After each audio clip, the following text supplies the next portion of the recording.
என்னுடைய பெயர் முத்தையா. நான் ஒரு மலை கிராமத்தில் வசித்து வருகிறேன். நான் ஒரு விவசாயி, மிகவும் ஏழ்மையானவன். ஆனால் யாருக்கும் தீங்கு செய்ய மாட்டேன். ஐயோ! பல ஆண்டுகளாக மழையே பெய்யவில்லையே! பயிர்கள் எல்லாம் காய்ந்து போச்சே! இந்த வயலை காப்பாற்ற முடியாது. என்னுடைய குடும்பம் பசியிலே செத்துப் போயிடும் போலிருக்கே! மழை தான் பெய்யல, வயலையாவது உழுது வைப்போம். அந்த ஆலமரத்து அடியில பாம்பு புற்று இருக்குதே! அதுல நாகமணி இருக்குன்னு ஊர் மக்கள் சொன்னாங்களே, போய் பார்ப்போம்.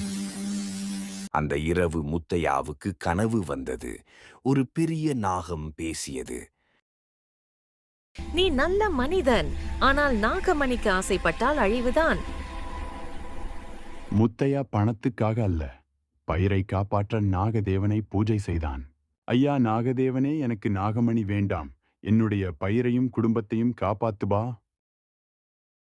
அடுத்த நாள் அதிகாலை புற்றிலிருந்து நாகம் வெளிவந்து ஒளிரும் நாகமணியை காட்டியது.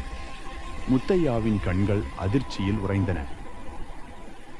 இந்த மணியை எடுத்தால் நான் பணக்காரன் ஆகலாம். ஆனால் தர்மமில்லா செல்வம் நிலைக்காது. எனக்கு நாகமணி வேண்டாம்.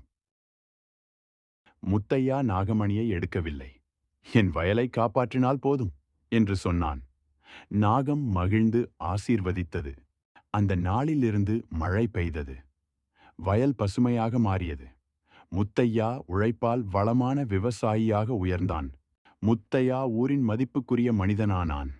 நாகமணி இல்லை, ஆனால் நல்ல மனமே பெரிய செல்வம் என்று இந்த கதை சொல்லுகிறது. பேராசை அழிவை தரும், தர்மம் வாழ்வை உயர்த்தும்.